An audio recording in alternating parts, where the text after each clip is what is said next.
जी student अस्सलाम वालेकुम। अब हम आज का जो टॉपिक है, आज हम प्रेपरेशन ऑफ बेंजीन से स्टार्ट करते हैं। ठीक है, तो बेंजीन जो है, बेंजीन और दूसरे जितने भी एरोमेटिक, एक जनरल मेथड यहाँ पे डिस्कस हुआ है। जितने भी बेंजीन है और जो दूसरे भी एरोमेटिक हाइड्रोकार्बन्स हैं, उनका जनरल मेथड ऑफ प्रिपरेशन ये होता है कि हम कोल या पेट्रोलियम लेते हैं और उसको हम तोड़ते हैं क्रैकिंग मेथड से। तो वो भी एक तरीका है बेंजीन और दूसरे एरोमेटिक हाइड्रोकार्बन्स का। लेकिन हम मज़ीद इस टॉपिक में स्पेसिफिक वो रिएक्शंस पढ़ेंगे जिससे हम बेंजीन ऑब्टेन कर सकते हैं। लेकिन एक मेथड यहाँ पे भी लिखा है कि हम कोल और पेट्रोलियम से हासिल कर सकते हैं। वो कैसे? फॉर एग्जांपल पेट्रोलियम से कैसे करते हैं? हम पेट्रोलियम की स्पेशल क्रैकिंग करेंगे, तोड़ेंगे उसको, और उस तरह से भी हम जो बेंजीन दूसरे हाइड्रोकार्बन हासिल कर सकते हैं। Some of the methods which are generally used for the preparation of benzene are as follows. कौन कौन सा? फर्स्ट मेथड क्या है? Dehydrogenation of cyclohexane. अच्छा, डी का मतलब है रिमूवल, हाइड्रोजनेशन, हाइड्रोजन की रिमूवल किससे? साइक्लोहेक्सेन एक 6 मेंबर्ड रिंग होता है। ठीक है, सैचुरेटेड साइक्लिक हाइड्रोकार्बन है। It is a saturated cyclic hydrocarbon जो कि 6 मेंबर्ड होता है, कार्बन में मुश्तमिल होता है साइक्लोहेक्सेन। हम उसकी डीहाइड्रोजनेशन करेंगे, यानी उसमें से हाइड्रोजन की रिमूवल करेंगे। तो इस तरह से भी हम बेंजीन को ऑब्टेन हासिल कर सकते हैं। व्हेन साइक्लोहेक्सेन और इट्स डेरिवेटिव, यानी सिंपल हमारे पास साइक्लोहेक्सेन भी हो सकता है, इसका डेरिवेटिव ये होता है, ये जो कॉर्नर्स मौजूद है, इन कॉर्नर्स पर कोई ना कोई हर कार्बन मौजूद है। ठीक है, और कार्बन के पास जाहिर सी बात है हाइड्रोजन भी मौजूद है। साइक्लोहेक्सेन में जो कॉर्नर पे कार्बन मौजूद है, हर कार्बन के पास दो हाइड्रोजन है।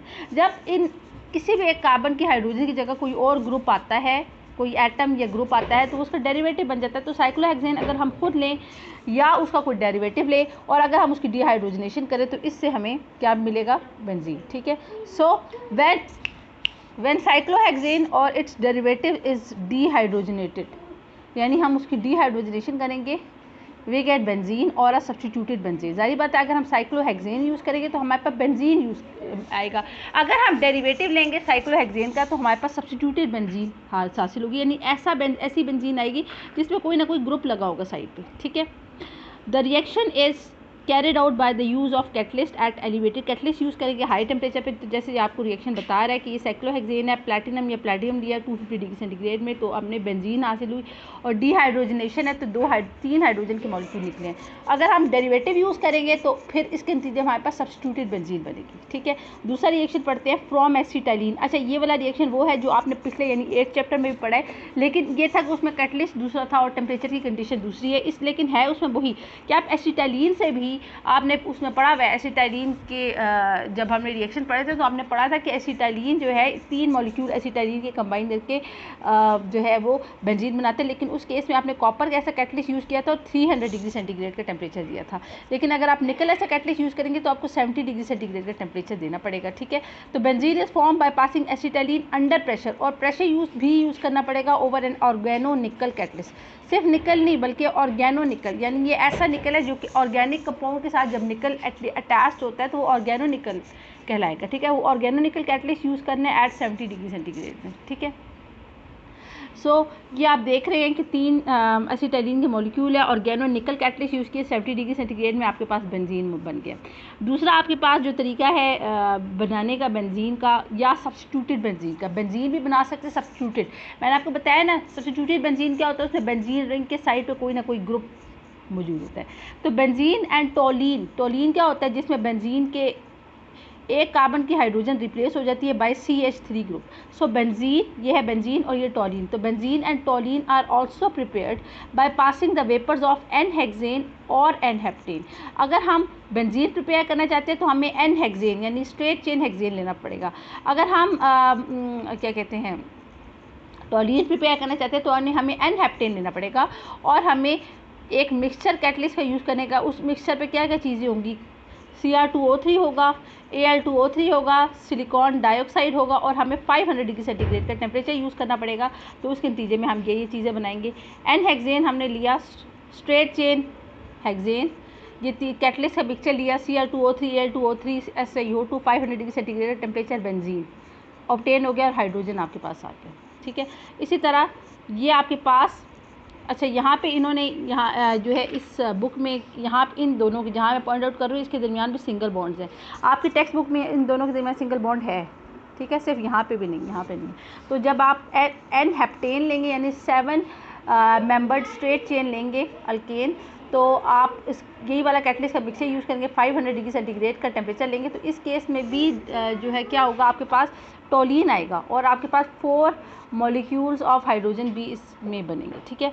अब हम लेबॉर्ट्री प्रिपरेशन, अच्छा बुक में आपकी, अच्छा ये प्रिपरेशन इन द लेबॉर्ट्री वो होती है, मैंने आपको बताया, एक होती है लार्ज स्केल प्रिपरेशन, उसको हम आमतौर पे इंडस्ट्रियल स्केल प्रिपरेशन कहते हैं, जिसके नतीजे में इंडस्ट्रियल स्केल से आप सिर्फ ये मुराद ना ले कि ये इंडस्ट्री में प्रिपेयर हो रहे हैं, बल्कि आप उससे ये मतलब ले कि ये चीज़ ज़्यादा मिकदार में प्रिपेयर हो रही है, और जो चीज़ लेबॉर्ट्री है उसको आप सिर्फ लेबॉर्ट्री तक प्रिपेयर ना, बल्कि लेबॉर्ट्री में जो चीज़ बनती है वो थोड़े पैमाने पर प्रिपेयर होती है। तो अब हम जो मेथड पढ़ेंगे ये laboratory preparation of alkyne of benzene के हैं या एरोमेटिक हाइड्रोकार्बन्स के। ये जितने मेथड है या तो लेबॉर्ट्री प्रिपरेशन ऑफ बेंजीन के हैं या सब्स्टिट्यूटेड बेंजीन के, ठीक है। तो ये ऊपर हम के पढ़ेंगे। इससे पहले हमने जितने मेथड्स पढ़े थे, लाइक मैं दोबारा बताती हूँ, इससे पहले हमने जो 3 मेथड्स पढ़े थे, डीहाइड्रोजनेशन ऑफ साइक्लोहेक्सेन पढ़ा था, फ्रॉम एसिटाइलिन पढ़ा था, और फ्रॉम अल्केन। ये जो मेथड है ये इंडस्ट्रियल प्रिपरेशन ऑफ बेंजीन या सब्स्टिट्यूटेड बेंजीन की, क्योंकि इससे बड़े पैमाने पे बेंजीन या दूसरी सब्स्टिट्यूटेड बेंजीन बनती है।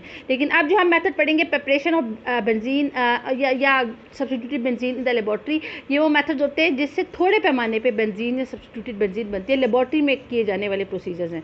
सो benzene can be prepared in the laboratory by one of the following methods. एक मेथड क्या है, by heating sodium salt of benzoic acid with soda lime.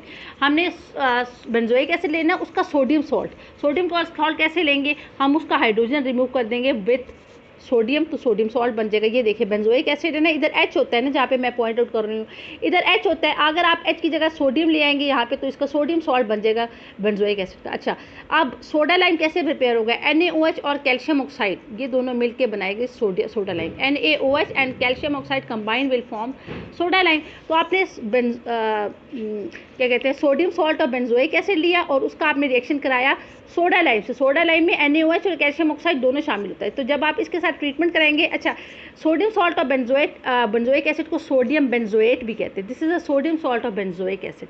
तो जब आप इसकी रिएक्शन कराएंगे तो इसके नतीजे में आपके पास बेंजीन बनेगा और सोडियम कार्बोनेट बनेगा, जिससे वॉशिंग सोडा भी कहते हैं। दूसरा तरीका लेबॉर्ट्री प्रिपरेशन का ये है by distilling phenol with zinc dust. Phenol आपने लेना है, दिस इज कॉल्ड फिनोल, और आपने इसके ऊपर जिंक डस्ट की स्प्रे करने। जब आप जिंक के साथ रिएक्शन कराएंगे फिनोल का, तो इसके नतीजे में क्या बनेगा, आपके पास बेंजीन और जिंक ऑक्साइड, ठीक है।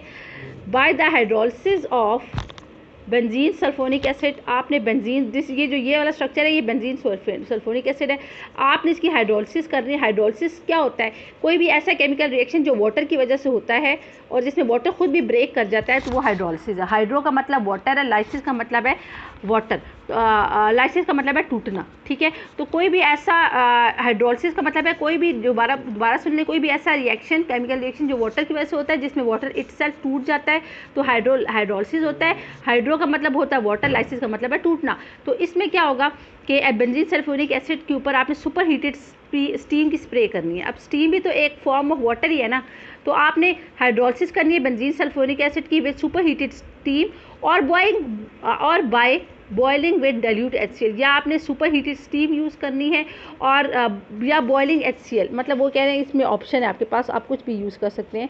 तो इसमें होगा यही कि जब आप ये यूज़ करेंगे तो क्या होगा कि इसके नतीजे में ये होगा कि आपके पास बेंजीन बन जाएगी, ऑब्टेन हो जाएगी, और आपके पास H2SO4 आ जाएगा।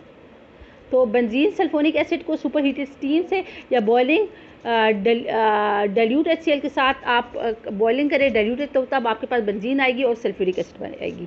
दूसरा आपके पास रिएक्शन है, ये वुड्स फिटिंग रिएक्शन है। अच्छा, ये एक एक्सटेंशन है वुड्स रिएक्शन का। वुड्स रिएक्शन जैसा कि मैंने आप पिछले भी रिएक्शन में पढ़ चुके हैं, जब मैं आप कन्वर्जन पढ़े थे, तो मैंने आपको क्या कहा था कि जब भी 2 अल्काइल हैलाइड के मॉलिक्यूल्स होते हैं, सोडियम के साथ रिएक्ट करते हैं in the presence of ether, तो जो अल्काइल ग्रुप होता है वो अलग होकर आपस में जुड़ के अल्केन बन जाता है, तो इसको हम वुड्स रिएक्शन कहते हैं। वुड्स फिटिंग रिएक्शन ये वुड्स फिटिंग रिएक्शन है, एक्सटेंशन है, उसी की एक्सटेंशन है, लेकिन इस पे काम किया था फिटिंग ने। ये रिएक्शन वुड्स रिएक्शन से थोड़ा सा मिलता जुलता है, उसी को बेस बना के ये वुड्स फिटिंग रिएक्शन पेश किया था। वुड्स भी एक साइंटिस्ट था जिसने वो रिएक्शन दिया था जहाँ पे अल्काइल हैलाइड से अल्केन बनता है, और फिटिंग भी एक साइंटिस्ट था जिसने वुड्स रिएक्शन का इस्तेमाल किया था क्या बनाने के लिए, सब्स्टिट्यूटेड बेंजीन बनाने के लिए। ठीक है, वुड साइंटिस्ट था जिसने अल्काइल हैलाइड से अल्केन बनाने का रिएक्शन दिया था, और फिटिंग एक साइंटिस्ट था जिसने वुड्स रिएक्शन को फर्दर ऐड किया था और उसी रिएक्शन को बेस बनाते हुए उसमें थोड़ी सी चेंजेस लाई और उससे उसने सब्स्टिट्यूटेड बेंजीन बनाया था। तो इसीलिए इसको वुड्स फिटिंग रिएक्शन कहते हैं। ठीक है, तो ये उससे थोड़ा मिलता जुलता है। The Wurtz reaction for the synthesis of alkane was extended by Fittig in 1864। Fittig ने उसको एक्सटेंड किया to the synthesis of alkyl aromatic hydrocarbon, यानी ऐसे एरोमेटिक हाइड्रोकार्बन उसने प्रिपेयर किया फिटिंग ने जिसमें अल्काइल ग्रुप सब्स्टिट्यूटेड है। सब्स्टिट्यूटेड बेंजीन भी कौन से प्रिपेयर हुई, ऐसा एरोमेटिक हाइड्रोकार्बन जिसमें अल्काइल ग्रुप सब्स्टिट्यूटेड था। तो ये फिटिंग ने उसकी एक्सटेंशन की। तो इसके नतीजे में क्या हुआ, वुड्स फिटिंग रिएक्शन क्या है, ये तो हो गया अल्काइल हैलाइड, उसने एक मॉलिक्यूल यूज़ किया अल्काइल हैलाइड का। ठीक है, दूसरा उसने मॉलिक्यूल यूज़ किया ब्रोमो बेंजीन का या क्लोरो, कोई भी आयोडो बेंजीन भी इधर हो सकती है। इधर आप थोड़ा सा आप समझे ये भी अल्काइल हैलाइड से मिलता जुलता है, लेकिन यहाँ पे ये जो ग्रुप है ये एरोमेटिक है, फ़र्क सिर्फ ये। ठीक है, ये वाला तो अल्काइल हैलाइड है ना, स्ट्रेट चेन अल्काइल हैलाइड, आप ये समझे ये भी एक तरह का अल्काइल हैलाइड है, लेकिन ये वाला जो ग्रुप जहाँ मैं पॉइंट आउट कर रही हूँ ये एक एरोमेटिक ग्रुप है, अल्काइल ग्रुप की जगह फिनाइल ग्रुप है। ठीक है, तो यहाँ पे ये ब्रोमो बेंजीन भी ले सकते हैं, आयोडो बेंजीन भी ले सकते हैं, क्लोरो बेंजीन भी ले सकते हैं, और एक मॉलिक्यूल उसने यूज़ किया अल्काइल हैलाइड का। लेट्स सपोज यहाँ पे यूज़ हो कर रहा है वो इथाइल ब्रोमाइड। तो क्या होगा, वुड्स रिएक्शन में क्या होता है, दो अल्काइल ग्रुप जो होते हैं, दो मॉलिक्यूल्स होते हैं अल्काइल हैलाइड के, उसके अल्काइल ग्रुप्स आपस में कंबाइन करते हैं। इसमें भी यही होगा कि एक इसका अल्काइल ग्रुप यहाँ से अलहदा हो जाएगा और इसका ये वाला ग्रुप, ब्रोमीन नहीं ये वाला फिनाइल ग्रुप जिसे कहते हैं, ये अलहदा हो जाएंगे और ये दोनों ग्रुप आपस में कंबाइन करेंगे। ठीक है, क्योंकि जो आपने वुड्स रिएक्शन पढ़ा था उसमें दो अल्काइल ग्रुप आपस में कंबाइन किए थे ना, इसमें इस अल्काइल हैलाइड का अल्काइल ग्रुप अलहदा हो जाएगा और इस ब्रोमो बेंजीन का ये वाला फिनाइल ग्रुप अलहदा हो जाएगा। अब फिनाइल ग्रुप और ये इथाइल ग्रुप आपस में कंबाइन करेंगे और इथाइल बेंजीन बना देंगे। और वही बात, ये रिएक्शन है कि आपने सोडियम यूज़ किया in the presence of dry ether, तो आपके पास बनेगा इथाइल बेंजीन और 2 NaBr बन गया। अच्छा, यहाँ पे भी आपके पास वही बात है कि अगर मैंने आपको जैसे बताया था कि कैकूल जो है स्ट्रक्चर, वो बाकी बातें तो ठीक है, लेकिन जो बॉन्ड्स होते हैं वो उसमें सिर्फ एक ख़राबी थी, वो ये बता रहा था कि जो बॉन्ड्स है वो लोकलाइज है, लेकिन आप ये देख रहे हैं कि बॉन्ड जो है ना बेंजीन में लोकलाइज नहीं है। लोकलाइज का मतलब है बॉन्ड एक जगह पे फिक्स है, लेकिन ये डबल बॉन्ड अपनी जगह तब्दील करते रहते हैं। लोकलाइज नहीं है बल्कि डी लोकलाइज है। इसकी वजह यह है कि बेंजीन के जो 6 पाई इलेक्ट्रॉन है वो कॉन्टीन्यूस इलेक्ट्रॉनिक क्लाउड की शक्ल में बहुत तेज़ी से रोटेट कर रहे हैं, तो ये डबल बॉन्ड एक जगह पर नहीं है बल्कि पूरे हेक्सागोनल रिंग में घूम रहे हैं। So this is the end of preparation of benzene.